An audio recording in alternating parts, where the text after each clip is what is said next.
Thank you, Nina and Ricky. Good evening, everyone. I'm Alma Angeles for NET25 World News.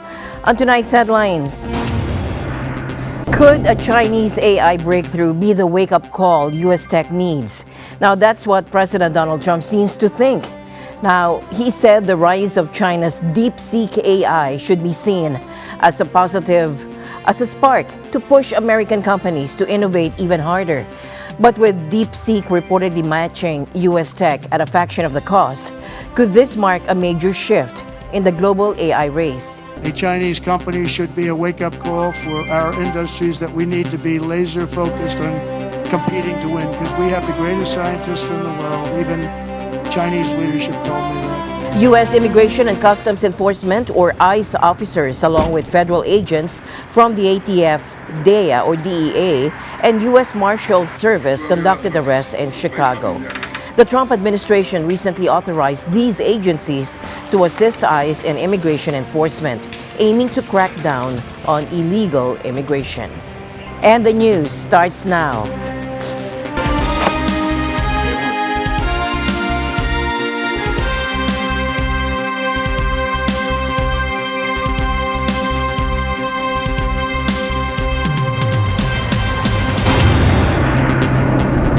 Could a Chinese AI breakthrough be the wake-up call U.S. tech needs? Now, that's what President Donald Trump seems to think. Now, he said the rise of China's DeepSeek AI should be seen as a spark to push American companies to innovate even harder. But with DeepSeek reportedly matching U.S. tech at a fraction of the cost, could this mark a major shift in the global AI race? Take a look. Donald Trump says news of Chinese AI system DeepSeek should be seen as a positive. The US president said it should just spur American tech firms to do better. The release of DeepSeek AI from a Chinese company should be a wake-up call for our industries that we need to be laser-focused on competing to win, because we have the greatest scientists in the world. Even Chinese leadership told me that. Trump was speaking in Miami on Monday after news about DeepSeek sparked a global stock sell-off. Traders dumped big tech names following reports that the Chinese system could match or beat US rivals at a fraction of the cost. That raised questions over whether future demand for chips and data centers would be as huge as expected, making Nvidia the day's big loser. The AI chipmaker saw $593 billion wiped off its market value, a record one-day loss for any Wall Street stock. The losses continued in Asia on Tuesday, with Japan's Nikkei index down around 1% in early trades. Chip gear maker Advantest, a major supplier to Nvidia, was the morning's big loser, falling around 10%. Trump said it was unusual to see US firms beaten on tech, but said industry and investors should welcome the prospect of lower costs. I would say that's a positive. That could be very much a positive development. So instead of spending billions and billions, you'll spend less and you'll come up with, hopefully, the same solution. Little is known about the startup behind DeepSeek, but researchers claim it was developed for less than $6 million, a tiny fraction of the billions being spent on AI by US firms. Yeah, so DeepSeek is just another one of these artificial intelligence companies, and is really trying to compete with some of the big players in the US, like ChatGPT. So you have OpenAI and their different models. You have Google with Gemini. You have Meta with Llama. And really, DeepSeek is a Chinese startup firm that is trying to compete in that space. This really goes to show that necessity is the mother of invention, as the old saying goes. Is they don't necessarily have the tens of billions of dollars that some of these companies in the US have, and they wanted to compete. They had perhaps a better algorithm, a better idea about how to train the models, and then also how to execute on it for answering people's questions.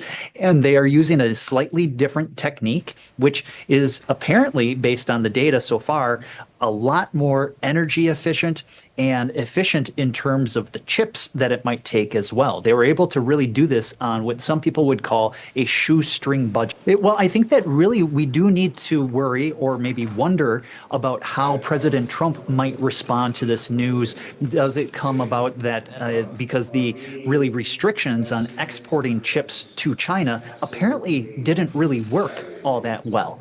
And does it more have to shift away from embargoes and restrictions on the exports to more subsidizing U.S. technology instead? So perhaps we could even see a change in the narrative around policymaking away from tariffs, embargoes, and restrictions, more towards subsidizing and trying to incentivize domestic technology instead.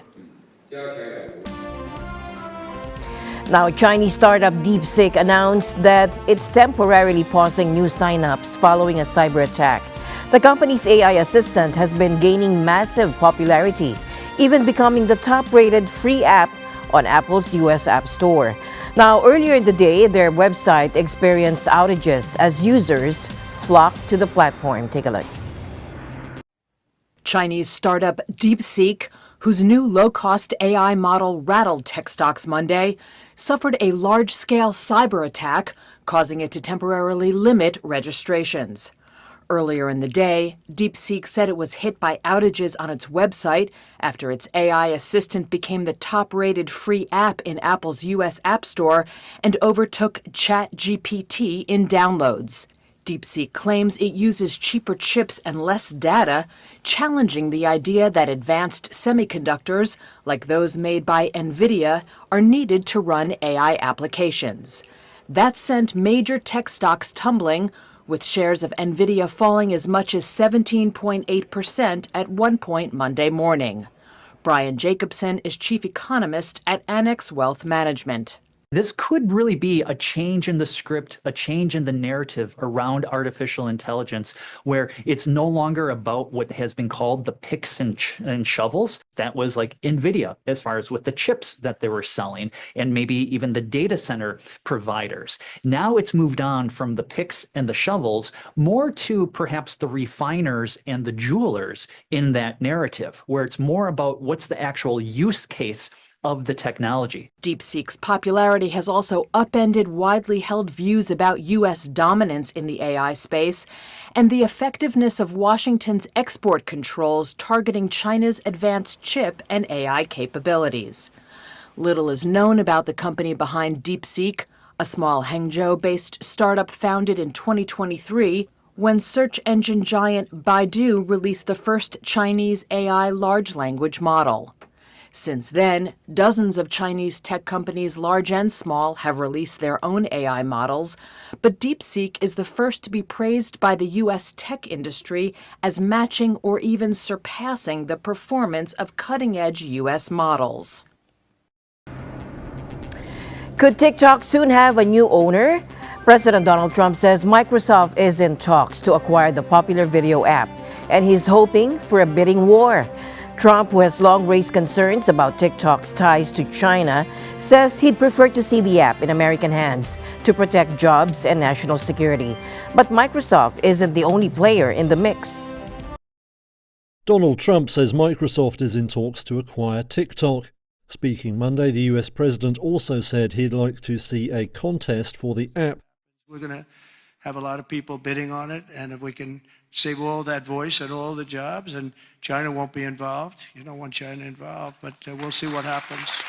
TikTok had faced a ban in the US over national security concerns, but Trump delayed enforcing that upon taking office, instead signing an order that gave him 75 days to decide on a course of action. Neither Microsoft nor TikTok owner ByteDance would comment on the latest reports, but it's just one of numerous options in play. Last week, Trump said he'd be happy to see the app sold to Tesla boss Elon Musk. Reports this week suggest US tech giant Oracle is another possible buyer. Search firm Perplexity AI has submitted its own merger proposal, and billionaire Frank McCourt has voiced interest. Trump has said he's in talks with multiple serious players and hopes to make a decision in 30 days. Microsoft may be feeling some déjà vu. During Trump's first term, he ordered ByteDance to divest TikTok, and the Windows maker emerged as a top bidder. However, the talks soon collapsed, and Trump's divestment bid faded away. Microsoft chief Satya Nadella has called that abortive deal the strangest thing I've ever worked on. Speaking in 2021, he said the US government came in with some very specific requirements and then just disappeared. U.S. Immigration and Customs Enforcement, or ICE officers, along with federal agents from the ATF, DEA, or DEA, and U.S. Marshals Service conducted arrests in Chicago. The Trump administration recently authorized these agencies to assist ICE in immigration enforcement, aiming to crack down on illegal immigration. A Justice Department official confirmed that the first arrest in Chicago involved an immigrant living illegally in the U.S. who had killed a 19-year-old woman while driving under the influence. ICE described the operation as enhanced targeted operations aimed at public safety but provided no further details. The arrests are part of a broader push by the Trump administration to ramp up immigration enforcement. ICE made 538 arrests nationwide, up from daily averages of 311 in fiscal year 2024 and 467 in fiscal year 2023. According to White House spokesman Caroline Leavitt, in Atlanta, the Latin American Association, or LAA, is helping immigrant communities navigate the heightened enforcement. CEO Santiago Marquez said that many undocumented people are feeling scared and anxious. The LAA has been sharing Know Your Rights resources since December, advising families on how to prepare for potential deportation. We started back in December disseminating factual information, right? We started giving out information on Know Your Rights, really trying to get the community that might be impacted. If the parents are undocumented, they have kids that are American citizens, to really start thinking about who would take custody of your kids if you got deported, what could happen to your assets, so really start trying to be proactive. You don't have to open the door, for example, if they don't have a warrant, right? And there's certain things you don't have to necessarily say. You have the right to remain silent. You don't. So it's there's no way that we would tell anybody to impede with ICE or to stop them from doing their job. I mean, that's not what we're saying. But what we're saying is, if you get caught, in the middle of a situation, at least what you can and what you need to do and what you don't have to do. Meanwhile, DACA recipients like Sarai Marquez, a New York restaurant owner, are also feeling the pressure. At a news conference, she said, I am a DACA recipient. I have a small business in Staten Island, New York. And the reason why I stand here in front of you all today is because I'm here representing my family, my employees, and my community. Currently, we're scared.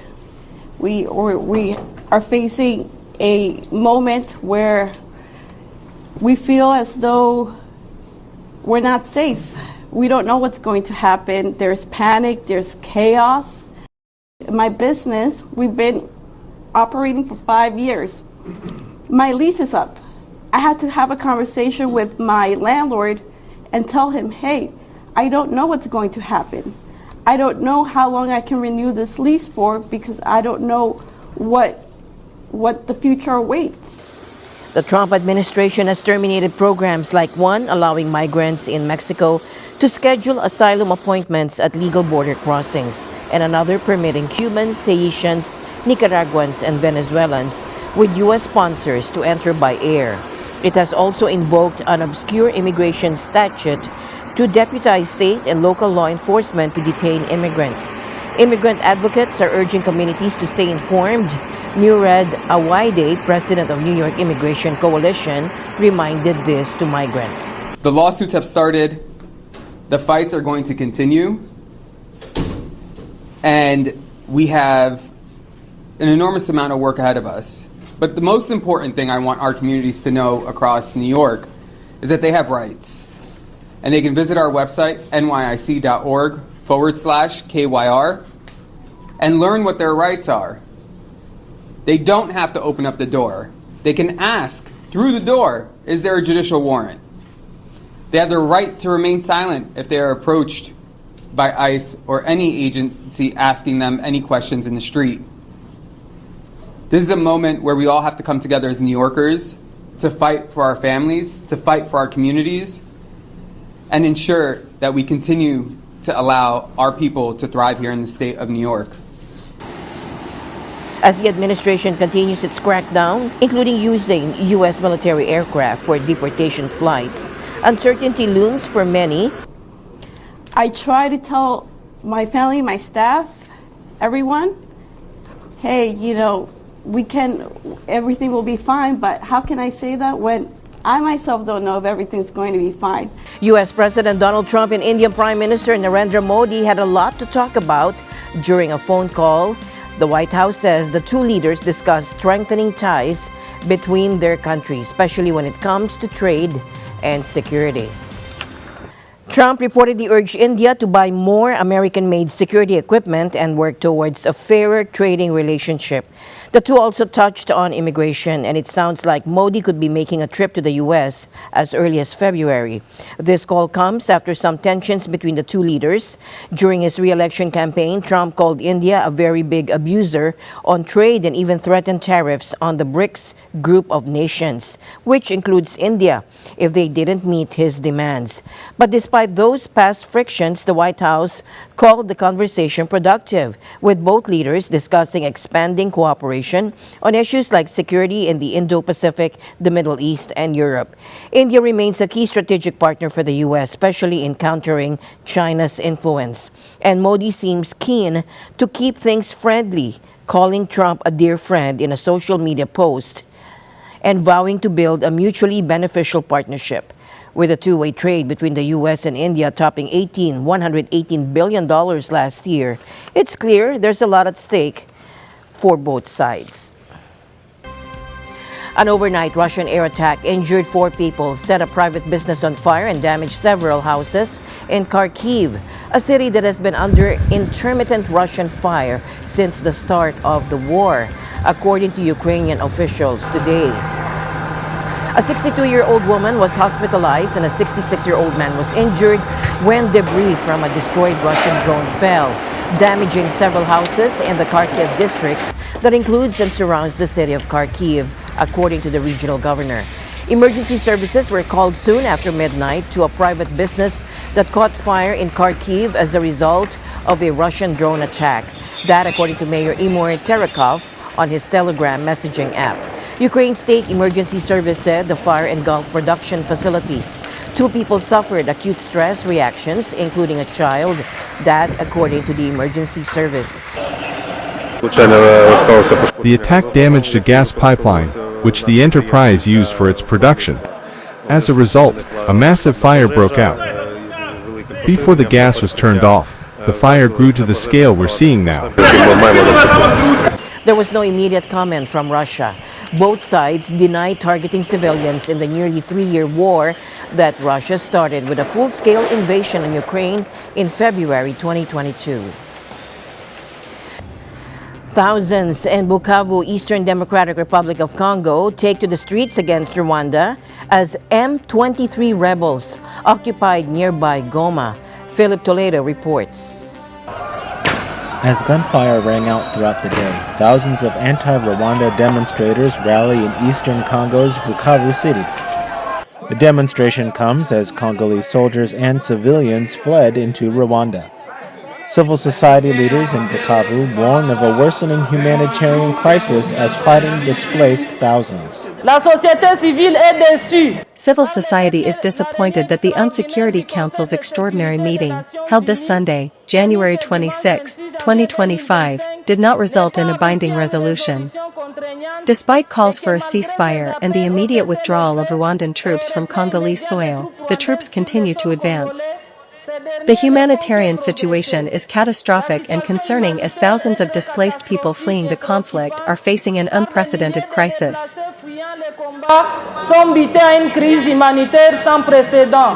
Protesters carrying clubs saying they are ready to defend against what they see as Rwandan-backed aggression. We are here to protest against this Rwandan aggression. and denounce the threat already present on our soil, while also demanding peace in the East and the restoration of Congo. That is why we are here. Many call for support of Congo's army as it battles rebels in Goma, 200 kilometers north of Bukavu. When we protest here, we boost the morale of our army, we boost the morale of our fighters on the front line, and we weaken the enemy who is trying to illegally occupy our territory and exploit our minerals, which the people do not benefit from at all. UN peacekeepers evacuate staff from Goma as protesters in Bukavu denounce alleged Rwandan involvement. Meanwhile, Kigali denies backing the M23 offensive. Philip Toledo for NET25 World News. And staying in Africa, what is happening in the Democratic Republic of Congo, or DRC? The country is under attack, with the rebel group M23 seizing large parts of North Kivu province. And now they have entered Goma, the regional capital, in a major escalation of the years-long conflict. Who's behind this? The DRC accuses Rwanda of backing M23, a claim Rwanda denies. But could those denials hold up as border clashes between Rwandan and Congolese troops erupted during the rebel advance? Take a look. This is Goma, the largest city in North Kivu province in the Eastern Democratic Republic of Congo. Gunfire pierced the air last night and continued into today, sending waves of panic across the city.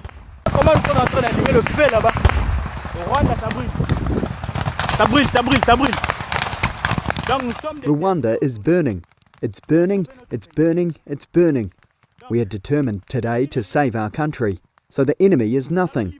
We are going to liberate the Republic today. We are going to liberate the Republic. We will liberate the Republic today.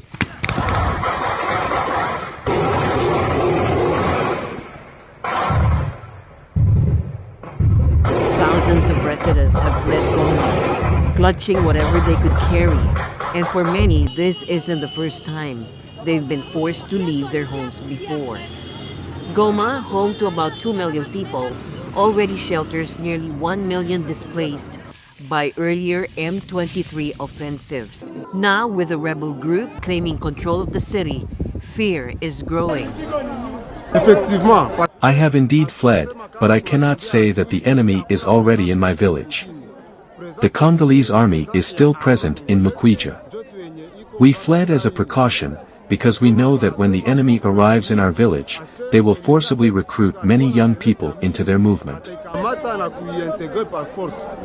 M23 has been active for over a decade, but in 2022 the group intensified its attacks, seizing large parts of North Kivu. The DRC government has struggled to stop their advance, and now reports from Goma suggest Congolese troops are surrendering while M23 fighters parade captured security forces. The DRC government has struggled to stop their advance, and now reports from Goma suggest Congolese troops are surrendering while M23 fighters parade captured security forces and prisoners through the streets. The DRC is calling this a declaration of war, not just by the M23 rebels, but by Rwanda, whom they accuse of supporting the group. The signs are unmistakable.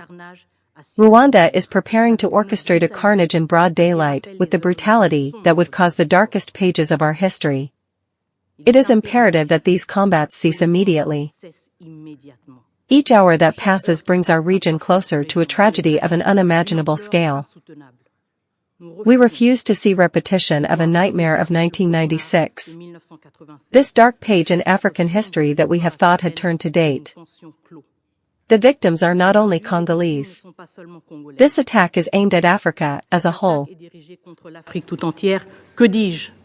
The DRC has long accused Rwanda of aiding the M23, and while Kigali denies the allegations, many Western nations, including the US, UK, and France, support Kinshasa's claims. They are demanding an immediate halt to the violence and urging Rwandan President Paul Kagame to engage in dialogue with the DRC. Meanwhile, neighboring African nations are also pushing for peace. The escalating conflict and deteriorating situation in Eastern Democratic Republic of Congo are a grave concern to the people and governments of East Africa. The situation in Goma remains tense, with fears it could spiral into an all-out war. The next few days will be critical for the DRC and the region. And the news continues here on NET25. We'll be right back.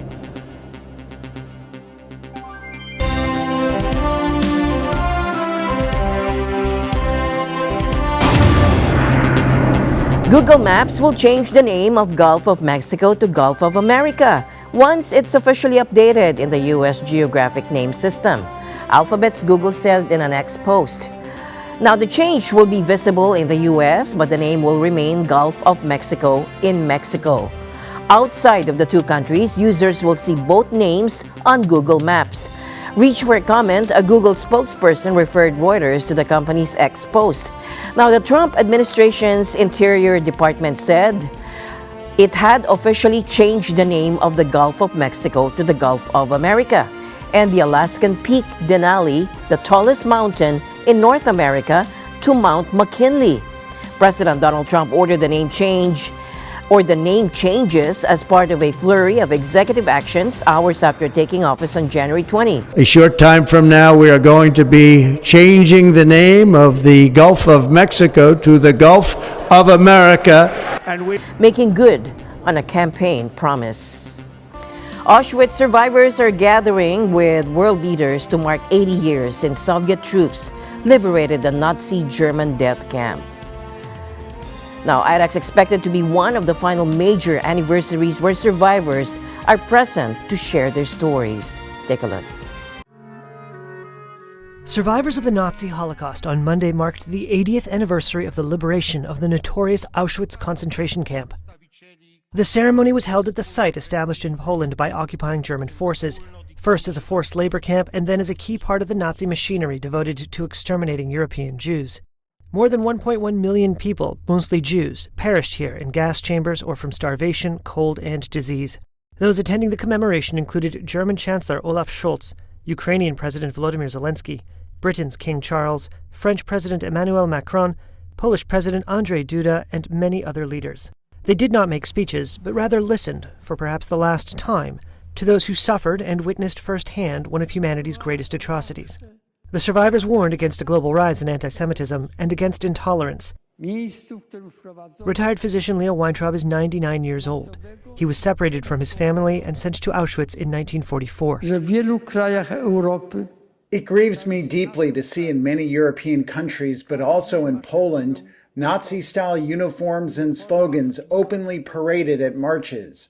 It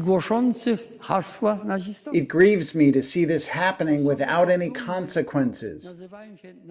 These people proclaim themselves as nationalists, but at the same time they proclaim the hateful ideology of German Nazis. This was the ideology that murdered millions who were considered subhuman under the sign of the swastika. Before the ceremony, King Charles visited a Jewish community center in the Polish city of Krakow. The act of remembering the evils of the past remains a vital task, and in so doing we inform our present and shape our future. That remembrance of crimes committed in the name of Nazi notions of racial superiority has itself become an acutely political issue in recent years with the rise of far-right parties across Europe.